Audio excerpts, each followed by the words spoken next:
Hey everyone, welcome back to the Deep Dive. Today we're going on a quest to uncover the magic of data storytelling. Ooh, a quest. I like that. We'll be using Angelica Loduca's Become a Great Data Storyteller as our guide. Sounds like a good roadmap to have. We want to help you, dear listener, to transform, those cold, hard numbers into stories that captivate and inspire your audience. Because let's face it, data by itself can be pretty dry. Exactly. So Loduca talks about how the best data storytellers, they're almost invisible. They fade into the They background. let the data take center stage. Right, kind of like a conductor leading an orchestra. Yeah, perfectly put. They guide the audience through the data, but the data is the real star of the show. I love that analogy. And Loduca actually identifies three types of data storytellers, which I found fascinating. Oh, tell me about it. Okay, so first we have the apathetic storyteller. Oh, no, not the apathetic storyteller. I know, right? No passion, no energy, just kind of going through the motions. Like a robot. Exactly, and it just makes the audience tune out completely. It's death by PowerPoint data edition. Then we have the authoritarian storyteller. Ooh, the dictator of data. They try to impose their own interpretation on the data, No room for discussion. stifling any sort of corroboration or engagement from the audience. It becomes a monologue instead of the conversation. And lastly, we have the authoritative storyteller, which is the goal, right? The gold standard. This is the storyteller who acts as a trusted guide. They illuminate the path for the audience. They help the audience uncover insights, draw their own conclusions. And they do it in a way that's engaging, inclusive, and builds trust. Absolutely. Now, I really appreciate Loduca's filmmaking analogy for structuring a data story. Oh, that's a good one. It breaks down the process so well. It's like making a movie. First, you've got your theme. The heart of your message condensed into a single, powerful sentence. Then comes the subject. Like a one-page synopsis. Outlining the beginning, middle, and end of your data story. The roadmap, so to speak. And finally, the script. This is where you flesh out the details. The specific data points, the visuals, the transitions, the narrative flow. All those elements that bring your data to life. It's like setting the stage for a captivating performance. Exactly. Now, the fun part, the characters. Where do we find our hero in all this data? Ah, the hero. They can be human or non-human, tangible or abstract. Really? But the key is they're extracted directly from the data. The data is the source of their powers. Exactly. And every good hero needs a sidekick, right? Of course. Loduca suggests a sidekick is the human element of the story. The relatable aspect. Maybe it's a specific individual who embodies the data trends. Or a demographic group whose experiences are reflected in the numbers. Or even the audience themselves, making them feel like they're part of the journey. Now, we can't forget about the problem, which is kind of the driving force of our story. It's the insight we glean from the data. The reason we're telling the story in the first place. The conflict that our hero needs to overcome. To make the problem truly resonate, Loduca suggests using descriptive language. And sensory details, right? To really make the audience feel the problem viscerally. So for example, if our data is about climate change, instead of just saying temperatures are rising, You could say, imagine scorching summers where the heat is so intense it melts sidewalks. ooh, that's much more powerful. It paints a vivid picture that the audience can connect with emotionally. It's not just a statistic anymore, it's a lived experience. Exactly. It makes the problem real and urgent. So we've got our hero, the sidekick, and a well-defined problem. What's next in this data-driven narrative? Well, just like any good story, we need an antagonist. Ooh, things are getting interesting. The antagonist is the force that's preventing our hero from achieving their goal. The obstacle in their path. Now, this doesn't have to be a villain in the traditional sense. Right, it could be a systemic issue, a conflicting idea, even an internal struggle. So how do we go about identifying this antagonist lurking within our data? Loduca recommends a couple of techniques, one being the 5 whys. The 5 whys, oh, I've heard of that. You keep asking why to dig deeper into the root cause of the problem. Like peeling back the layers of an onion. Exactly. For example, if your data shows a decline in customer satisfaction, You could ask, why are customers dissatisfied? and then for each answer you keep asking why until you get to the heart of the matter. That's a great way to move beyond the surface level and really understand the underlying issues. The antagonist isn't just there to create conflict, it adds depth and intrigue to our story. It makes the hero's journey more compelling. Now, I'm curious about this dark night that Loduca mentions. What is that exactly? The Dark Night is the moment of crisis, where the problem reaches its peak. The climax of the story? Not quite the climax, but it's definitely a turning point. Oh, okay, got it. It's where we really highlight the potential consequences of not addressing the problem. It raises the stakes and creates a sense of urgency. Wow, this is starting to sound like a blockbuster movie. We've got the hero, the sidekick, a formidable antagonist, and now this nail-biting dark night. And that's where we'll pick up after a quick break. So stay tuned to find out what happens next in our data-driven adventure. Can't wait to see how it all unfolds. Before the break, we were in the thick of it, exploring the Dark Knight, that pivotal moment in our data story. Where the problems really come to a head. Right, like every captivating narrative, ours needs a resolution. Of course, our hero can't stay in the dark forever, can they? So what happens after this dark night? That's where the climax comes in, that turning point where our hero takes charge and makes a move. Ah, the moment of truth. Precisely. Laduca really emphasizes that this climax needs to feel both dramatic, exciting, Keeps the audience on the edge of their seats. but also believable, something that resonates as a genuine solution to the problem we've built up. So it's that sweet spot where all the tension we've created, all those threads we've woven together, They come together for a satisfying payoff. The hero's efforts come to fruition. it's like the final puzzle piece clicking into place. Now, Loduca brings up this idea of repetition in data storytelling. It's an interesting one, right? At first glance, it might seem counterintuitive.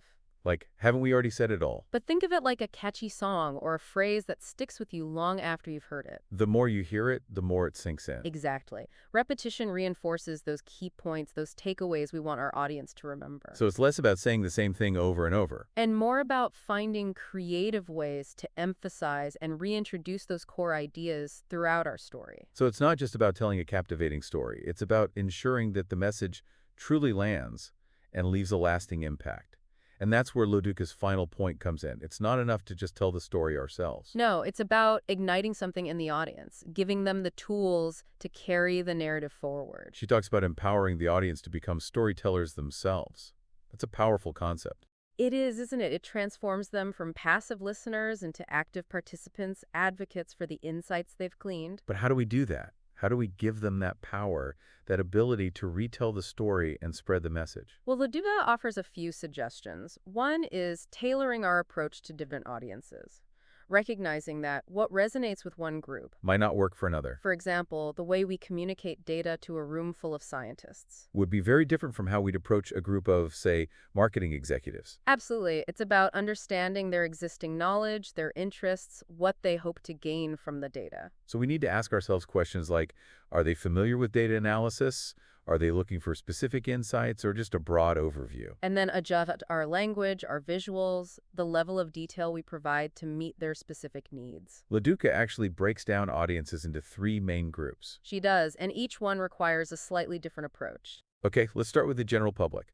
How do we make data engaging and understandable for someone who might not have a background in statistics or analysis? Well, I think simplicity is key here. Avoiding jargon, using clear language. And grounding those concepts in real-world examples that people can relate to. Exactly. We want to make the data feel relevant to their everyday lives, not something abstract and intimidating. Okay, now what about executives? I imagine they're looking at data through a different lens, right? Definitely. They're often focused on the bottom line. They want to understand how the data impacts their business goals, how it can inform strategic decisions. So we need to cut to the chase, highlight the key takeaway. Demonstrate trends, identify potential risks and opportunities. Give them the insights they need to make informed choices and drive their organizations forward.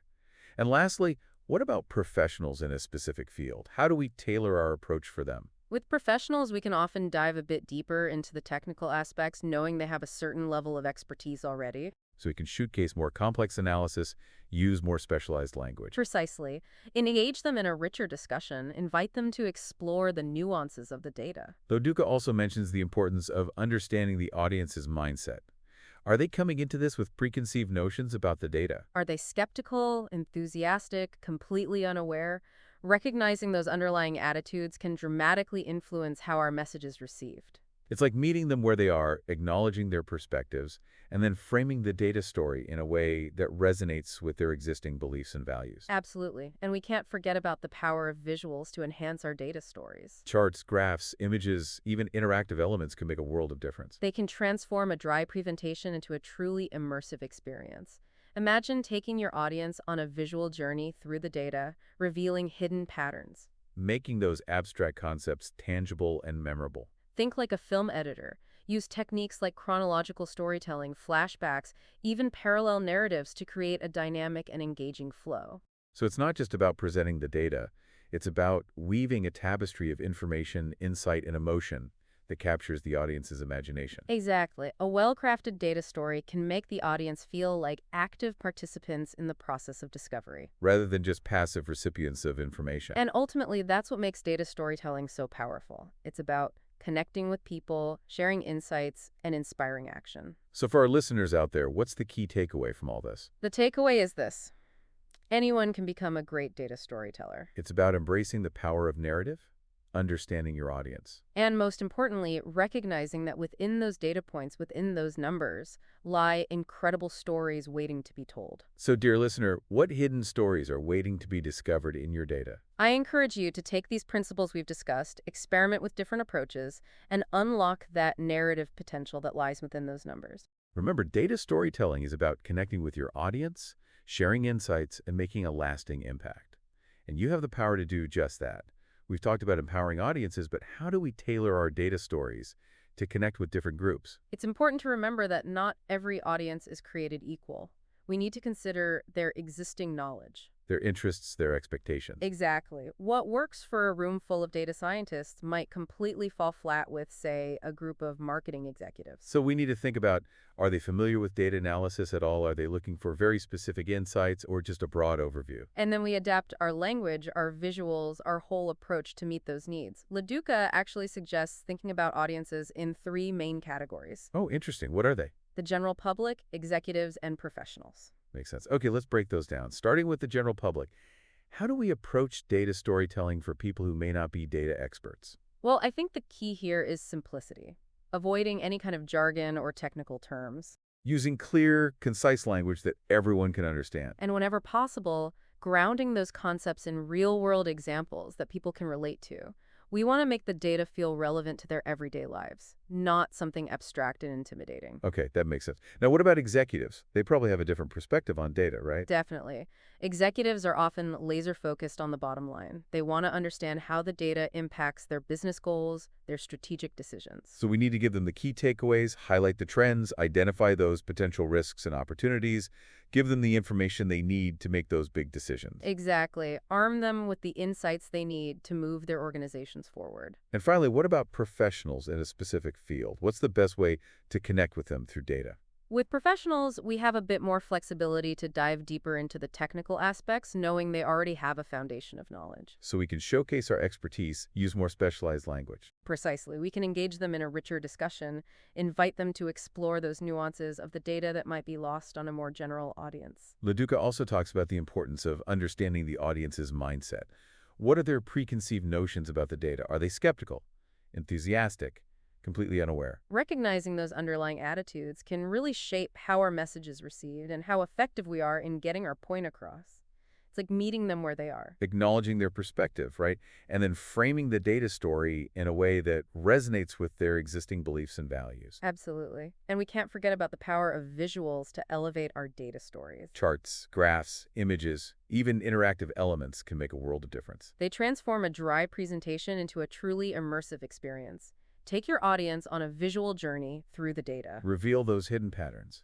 Make abstract concepts tangible and memorable. Think like a film editor. Use techniques like chronological storytelling, flashbacks, even parallel narratives to create a dynamic and engaging flow. It's about weaving together information, insight, and emotion. Exactly. We want to craft a data story that captures the audience's imagination and leaves a lasting impact. So to wrap up our deep dive into data storytelling, what are some key takeaways for our listeners to remember as they embark on their own data storytelling journeys? Well, I think the most important thing is to remember that anyone can become a great data storyteller. It's not some magical talent reserved for a select few. Exactly. It's about embracing the power of narrative, understanding your audience, And recognizing that within those data points, within those numbers, lie incredible stories waiting to be told. so go out there, experiment with different approaches, and unlock that narrative potential. You have the power to transform data into something truly meaningful and memorable. And that's the magic of data storytelling. Thanks for joining us on this deep dive. We'll see you next time.